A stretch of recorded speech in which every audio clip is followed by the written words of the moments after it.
In this video, I will tell you how to go from this to this.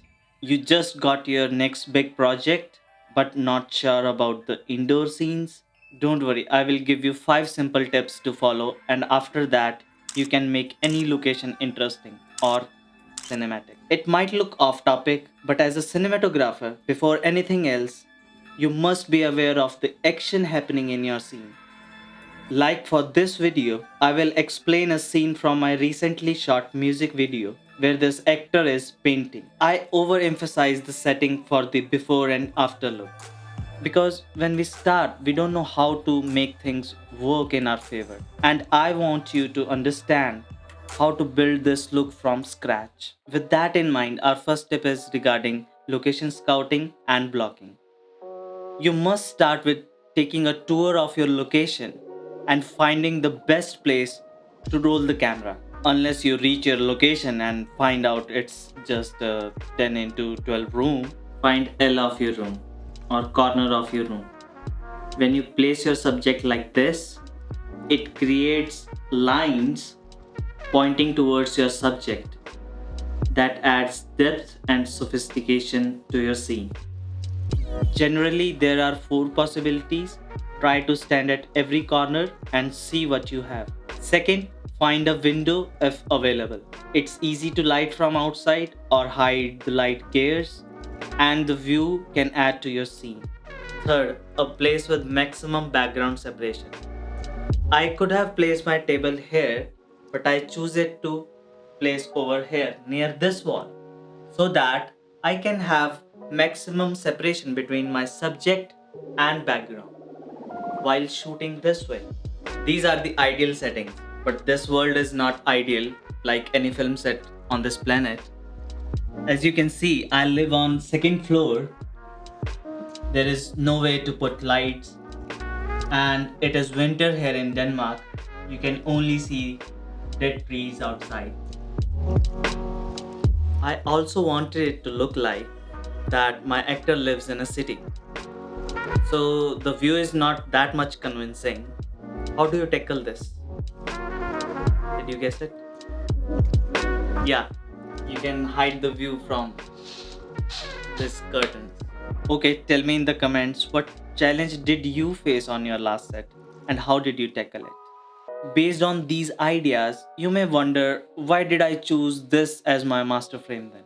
I mean, I still shot in the recommended way, as you can see in this shot. So my answer is efficiency. When you plan your shots inside 180 degree of your available space, it helps you move faster on the set. You can work without changing the light much. It gives you time with the artist and for retakes. I would like to mention that these are not hardcore rules but ways to get instant optimal results.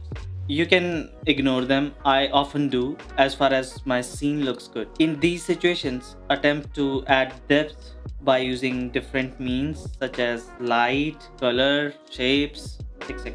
This is what it looks like after these steps.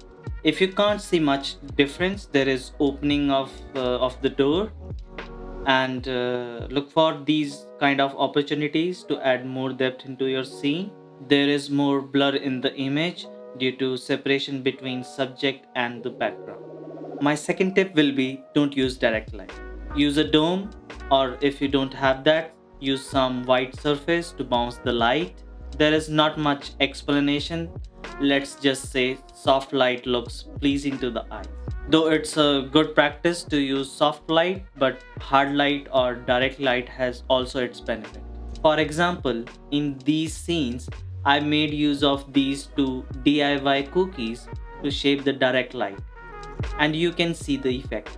You can also see while composing this scene, I ignored all the suggestions for choosing a space we discussed earlier, but I managed to get depth through other means like light and shape. At last, I would suggest you to use this grid. It's a very powerful tool to control your exposure indoors. This is what I mean. Notice the spill in the background with and without.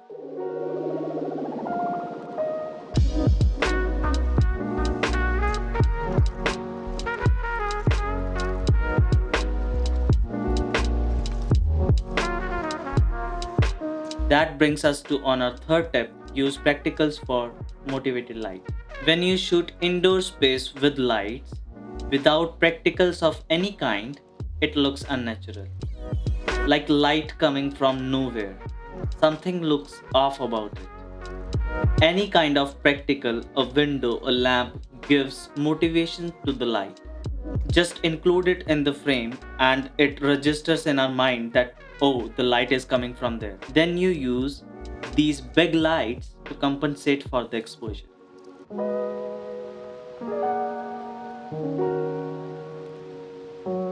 Fourth tip is optimize your location. Don't be afraid to take something out of the frame and bring something in. Clean it up, make it messy, put a plant or anything in accordance with your scene. Use props to enhance the foreground, texture in the background, and maybe color palette. It also helps you balance the shot. Let's just say plane is boring. By adding things to your frame, it doesn't look like an obvious film set, but a reality. Now just don't place random things for the sake of background and foreground. Spend your time on pre-production. Production design is important and it determines the quality of end product.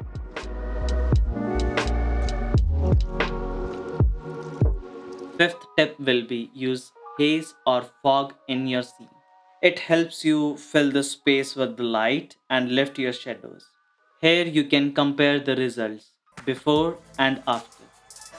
Just don't use it too much and spill it using a reflector or something else like this and spread it evenly.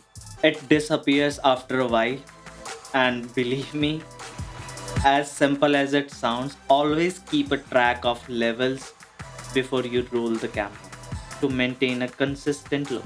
Especially when you are a one man band, even now I forget it.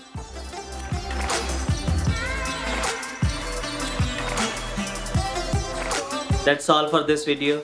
Please like it if it helped you and consider subscribing. See you in the next one. A place with maximum Again. pep.